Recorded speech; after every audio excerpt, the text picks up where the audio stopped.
अस्सलाम वालेकुम। उम्मीद आप सब खैरियत से होंगे। आज हम क्वेश्चन करने जा रहे हैं लॉन्ग क्वेश्चन के हवाले से जो एनुअल पेपर में आता है। ये उसी का तरह का एक क्वेश्चन है 3.4। इसी में से लॉन्ग आता है या रिव्यू एक्सरसाइज में से एक लॉन्ग क्वेश्चन आता है। तो इसमें अक्सर इस पर बच्चे जो गलती करते हैं और एग्जामिनर भी कि जब आप पेपर देने जाते हैं तो आपसे जो लॉगरिथम टेबल है वो वापस ले लेते हैं, क्योंकि ये क्वेश्चन हल करने के लिए आपके पास ये टेबल होना लाजमी है। ठीक है, अगर आप उनको सेटिस्फाई नहीं कर सकते, आप उनसे प्यार से कहें कि सर जो हमें क्वेश्चन आएगा वो इस टेबल की मदद से हल नहीं हो सकता, क्योंकि आप खुद देखें क्वेश्चन में लिखा होगा यूज लॉग टेबल्स। तो आप वो टेबल बुक में से निकाल के नहीं लेके जा सकते। बस शर्त ये होनी चाहिए कि आपका ये टेबल बिल्कुल नीट होना चाहिए, यानी न्यू टेबल है, उसके ऊपर कुछ ना लिखा हो ताकि आपका नाम भी ना लिखे। ठीक है, तो ये बात आपने याद रखनी है। अक्सर आपको मना करेंगे कि आप टेबल नहीं लेके जा सकते, तो आप उनको प्यार से समझाएंगे। अगर नहीं तो आप उनका जो सुपरिटेंडेंट होगा उससे जाके बात करें, वो आपको ये टेबल लाजमी देंगे, क्योंकि इसके बगैर ये क्वेश्चन हल नहीं हो सकता।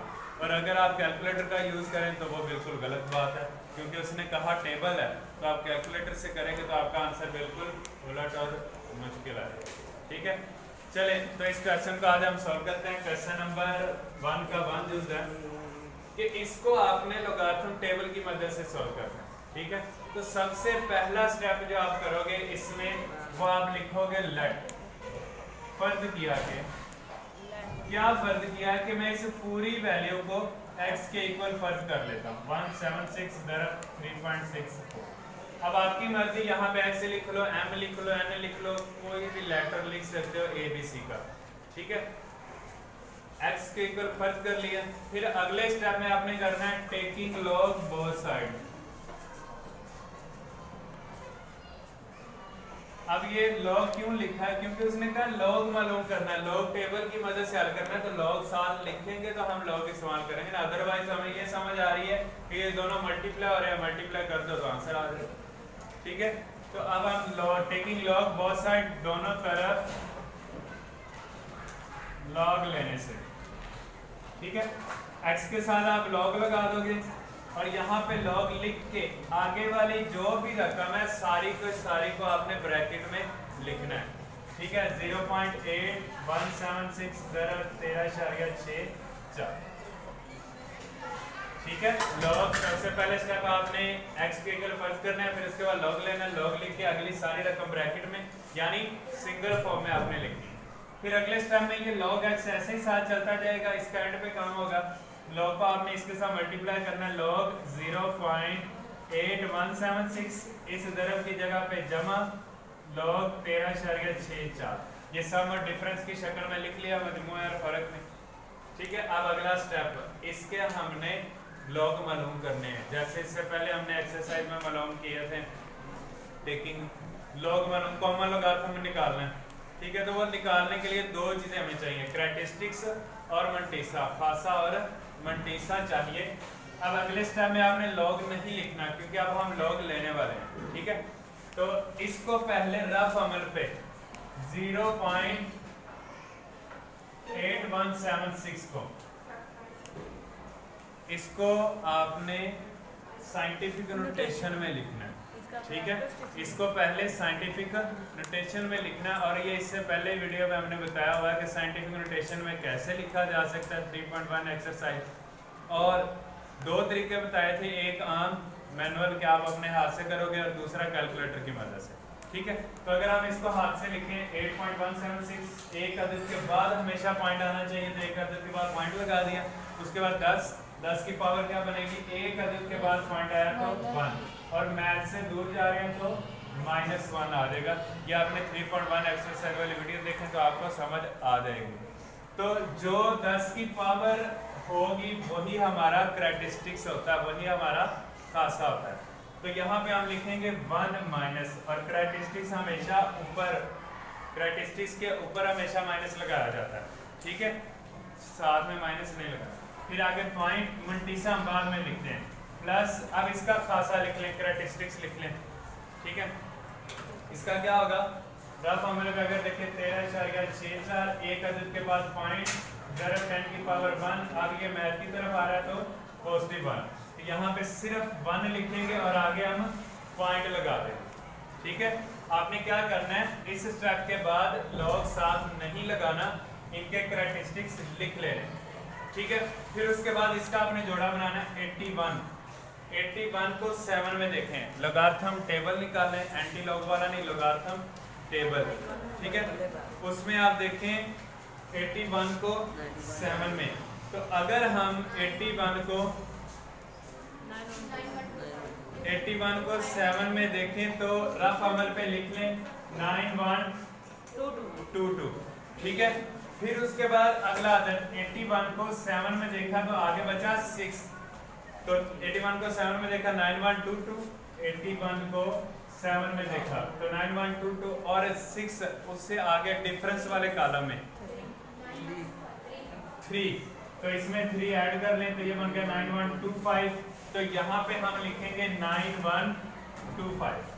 ठीक है, इसी तरह आगे 13 को पहले 6 में देखें, तो अगर हम 13 को 6 में देखते हैं तो हमारा आंसर आता है 1335।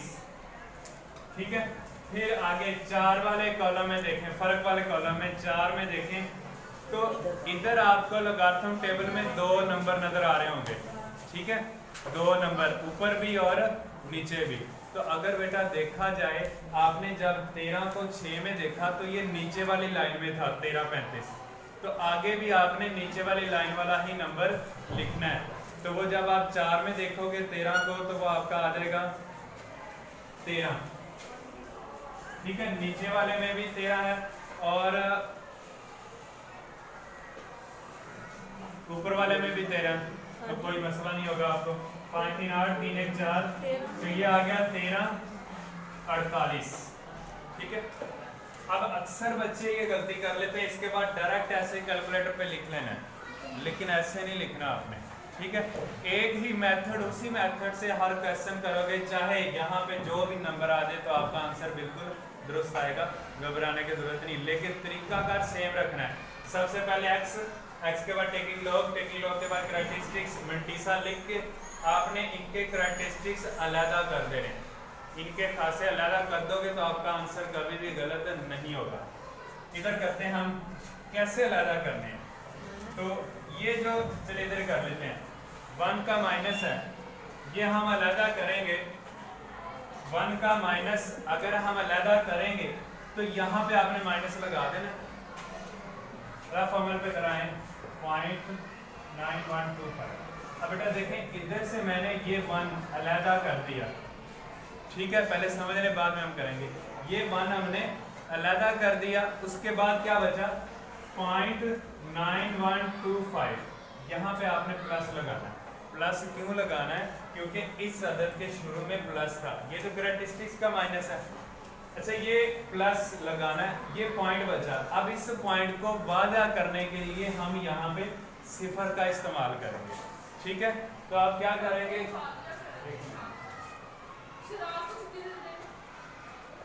अच्छा उसके बाद 1 माइनस ये अलग हो गया, उसके बाद प्लस 0.9125।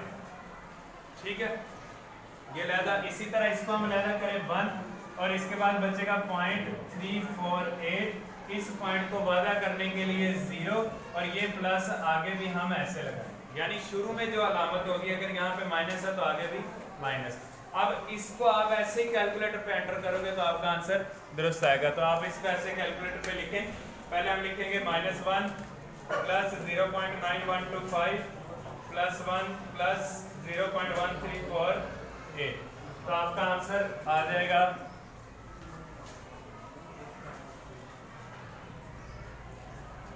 हमारा आंसर आ जाएगा 1.0473 log x।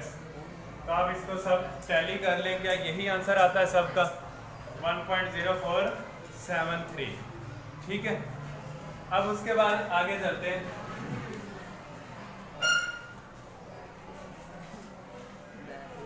अच्छा, इसको ऐसे कैलकुलेटर में एंटर करने के बाद ये हमारा आंसर आ गया। ठीक है, अब हम अगला काम करते हैं, हमें सिर्फ x की वैल्यू फाइंड करनी है। तो इस लॉग को दूसरी तरफ लेके जाएंगे, जैसे हम कोई अदद इधर तरफ और उधर जाकर तकसीम, इधर तकसीम और उधर जाकर तरफ, तो इसी तरह हर अदद का उलट होता है, तो लॉग का उलट होगा एंटी लॉग। तो यहाँ पे हम एंटी लॉग लिखेंगे 1.0473। ठीक है, अब आपने इसका एंटी लॉग लेना है। ये भी हमने पहले एक्सरसाइज में 3.2 या 3 में ये कंप्लीट किया हुआ है कि एंटी लॉग कैसे लेते हैं। जब भी एंटी लॉग लेना है तो आपने यहाँ से शुरू करना है 0.04। जब भी कॉमन लोगारिथम मालूम करेंगे तो पॉइंट की कोई वैल्यू नहीं है, पर जब एंटी लॉग लेंगे तब पॉइंट आपने साथ में शामिल करना है। तो एंटी लॉग वाला टेबल निकालें, उसमें देखें 0.04 को 7 में देखना है, इस 7 में तो आपका आंसर आएगा 0.04 को 7 में देखें तो 11 14 आपका आंसर आ रहा है। ठीक है, फिर आगे 3 में देखें फर्क वाले कालम में तो 1 आ जाएगा। यहाँ पे हम लिखेंगे +1, इसको ऐड करें 11 15। तो ये आपका फाइनल आंसर अभी भी नहीं आया। हमने सिर्फ 0.0473 में देख लिया, पीछे बच गया 1। ठीक है, 1 बच गया। ये जो करैक्टरिस्टिक्स बचता है इसका काम सिर्फ आंसर में पॉइंट, डेसिमल पॉइंट लगाने के लिए इस्तेमाल होता है, सिर्फ इशारिया लगाने के लिए इस्तेमाल होता है। तो आप इशारिया कैसे लगाएंगे, यहाँ पे जो भी अदद है उसमें एक ऐड करना है। तो 1 में 1 जमा करें 2 आ जाता है, इसका मतलब 2 अदद के बाद पॉइंट लगाना है। ठीक है, तो यहाँ से इधर से 1 2, तो यहाँ पे क्या आ जाएगा पॉइंट। ये पॉइंट किस वजह से आता है, ये करैक्टरिस्टिक्स की वजह से आता है। ठीक है, ये पॉइंट खासे की वजह से लगाया जाता है। ठीक है, पॉइंट किस मदद से आया, इस 1 की वजह से।